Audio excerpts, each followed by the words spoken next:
સો hi friends, કેમ છો બધા? મજામાં?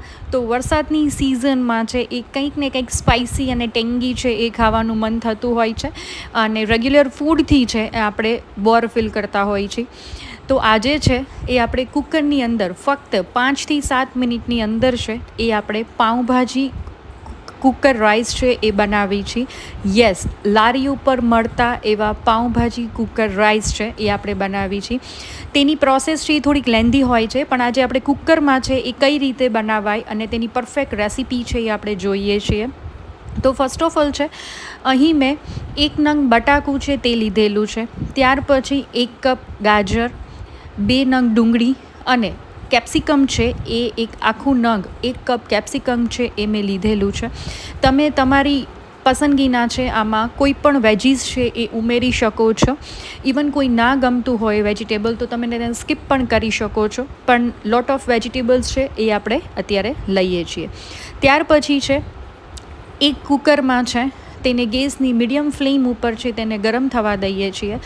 ત્યારબાદ તેની અંદર 4 મોટી ચમચી તેલ છે એ આપણે એડ કરી છીએ અને આનો સ્વાદ છે એ વધારવા માટે તેની અંદર અહીં હું 2 ચમચી ઘી છે તે એડ કરું છું. તમારે ઘીની જગ્યાએ બટર એડ કરવું હોય તો તમે બટર પણ એડ કરી શકો છો.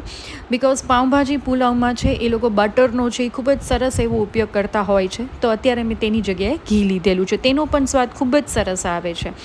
તેલ અને ઘી ગરમ થાય ત્યાર પછી 1 ચમચી આખું જીરું, પિંચ ઓફ હિંગ અને હાફ ટીસ્પૂન છે એ હું હળદર પાવડર છે એ એડ કરું છું. અને ત્યાર પછી તેની અંદર ફર્સ્ટ ઓફ ઓલ આપણે ડુંગળી છે એ એડ કરી દઈ છે. અને એક વસ્તુ ખાસ યાદ રાખવાની છે કે જ્યારે બી આપણે પુલાવ પ્રિપેર કરીએ છીએ એ પણ કુકરની અંદર, ત્યારે જે કંઈ બી આપણે વેજીસ લઈએ છીએ એના ડાયસીસ થોડાક મોટી સાઇઝના રાખવાના છે, જેથી કરીને તે ચડે તો ત્યારે છે એ બાઇટ કરવામાં છે એ ખૂબ જ સરસ લાગે. આપણે તેને ઝીણું ઝીણું ચોપિંગ કરતા નથી, કારણ કે આપણે કુકરમાં કરી છે એટલે એઝ ઇટ ઇઝ છે એ ચડી તો જશે જ. ત્યાર પછી તેની અંદર અહીં મારી પાસે ફ્રોઝન વટાણા છે, 20 પીસ છે તેને હું એડ કરું છું. તેનો પણ એડ કરવાથી તેનો કલર છે એ ખૂબ જ સરસ આવે છે. તો આ સ્ટેજે છે એ મેં વટાણા છે એ એડ કરેલા છે. ત્યાર પછી 1 નંગ બટાકું છે તેને આપણે છે એડ કરી દઈએ છીએ અને તેને પણ આપણે એડ કરી દઈએ છીએ. અને ત્યાર પછી 1 કપ ગાજર છે તેને પણ મેં ચોપ કરી લીધેલું છે ડાયસીસમાં અને તેને પણ આપણે એડ કરી અને પ્રોપર રીતે છે મિક્સ કરી દઈએ છીએ.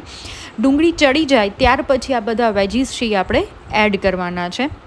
અને ત્યાર પછી હવે આની અંદર છે એ બધા મસાલા છે, સ્પાઇસીસ છે એ એડ કરી છે.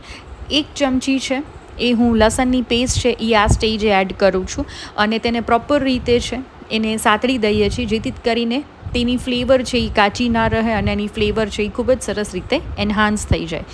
ત્યારબાદ તેની અંદર સ્વાદ પ્રમાણે છે એ આપણે નિમક એડ કરી છે અને મસાલા છે એ બધા આ સ્ટેજે જ આપણે કરી લઈએ છીએ, જેથી કરીને બધા મસાલા પ્રોપર રીતે સતરાઈ જાય.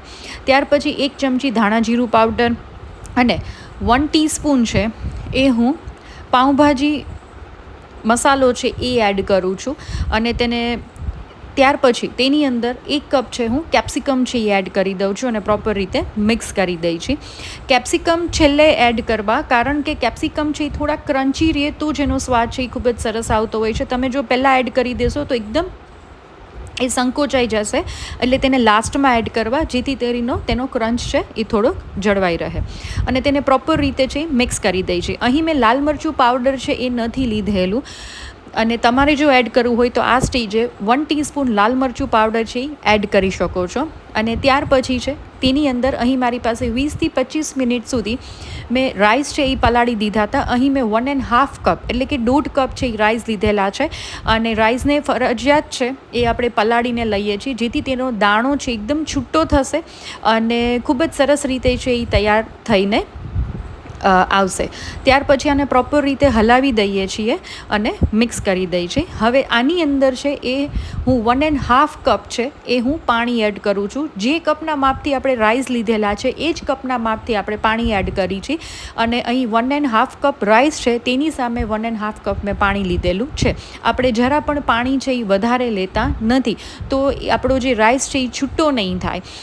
આ રીતે છે તેને પ્રોપર રીતે મિક્સ કરી હલાવી અને કુકરનું ઢાંકણ છે એ બંધ કરી અને ફૂલ ગેસ ઉપર છે એ આપણે 2 વિસલ છે એ થવા દઈએ છીએ. ત્યાર પછી મીડિયમ ગેસ ઉપર છે આપણે તેને ફરીથી 2 વિસલ કરી છે.